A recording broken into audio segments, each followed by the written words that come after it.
Fatima Tokhmafshan, and we are here today at the 2019 Canadian Science Policy Conference.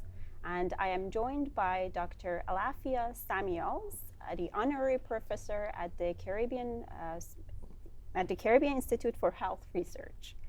Thank you very much for joining me, Dr. Thank Samuels. you. Okay, so to start, I'm going to ask you about an interesting project that you are leading and is funded by the International Development Research Organization on the diet-related impacts of non-communicable diseases in the Caribbean. Can you tell me a little bit about what prompted you to sort of start a project like this, and what are health policy aspects of this project? Right. So, as a background, the Caribbean has the worst epidemic of non-communicable diseases in the region of the Americas. Our premature mortality rates are 2 and 3 times higher in some countries than the rate in Canada or in the United States. And this prompted the heads of government of CARICOM to convene the first ever meeting of heads of government that actually addressed non-communicable diseases.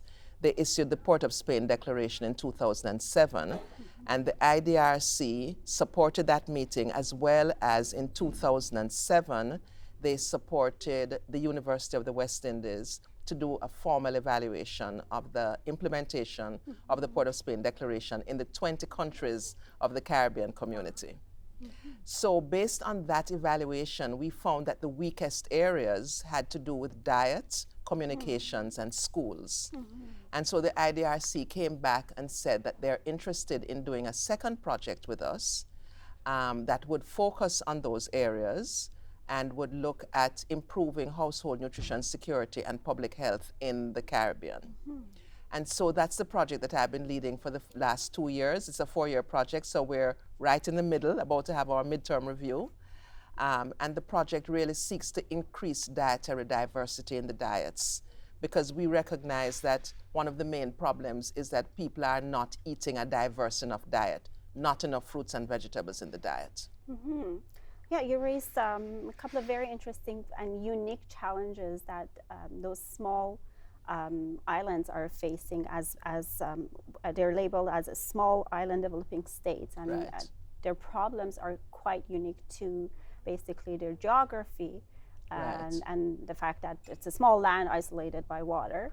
Right. So if you could comment a little more about those very unique challenges, especially when it pertains to implementing health policy. Right. So the islands of the Pacific and the islands of the Caribbean have the highest rates of childhood obesity in terms of regions. And part of the reason for this is, as small islands, we lack what is called food sovereignty. So food security is, do you have enough money to buy food? Which we do in the Caribbean for the most part, because of the 20 countries in CARICOM, 10 of them are high income and 9 of the others are upper middle income. Haiti is a low income country. So the countries have disposable income, the people have disposable income. And so being so close to North America, every fast food franchise is in the Caribbean marketing very hard. And people have money, it's convenient, it's cheap, and so the diets are quite unhealthy. Of course, the other problem is that being small islands, we don't have the land mass to produce vegetables and fruits in a cost-effective way. So sometimes actually it's cheaper to import tomatoes into the Caribbean than to grow them locally, because it's just sort of what's left over from the mass production in the United States, and often they'll sell it below production price. So our farmers have a big problem in really making a living out of doing agriculture. Wow, that's quite fascinating pieces of information, and I'm sure your research will produce some valuable data and hopefully policies in order to address those very unique challenges.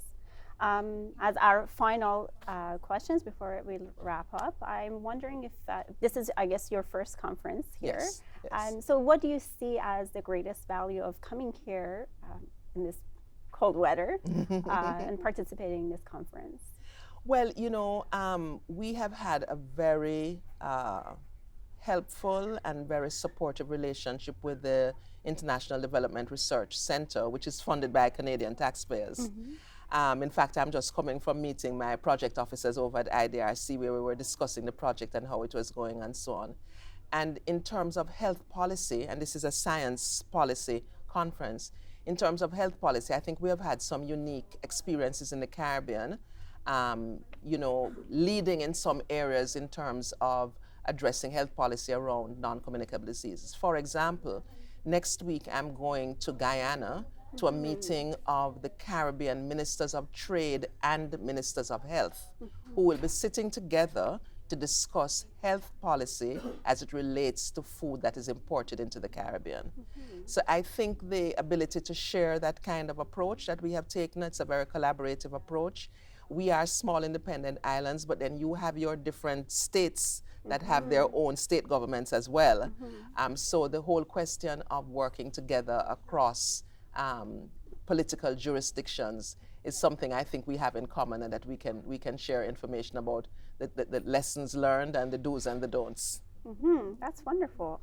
Well, we're very happy and delighted to have you here. And so for our audience, if they're interested to learn more about the research and the work that you're doing, great work that you're doing, where can they go to find more information? So please go to www.onecaribbeanhealth.org. Everything is on the website. Okay, thank you.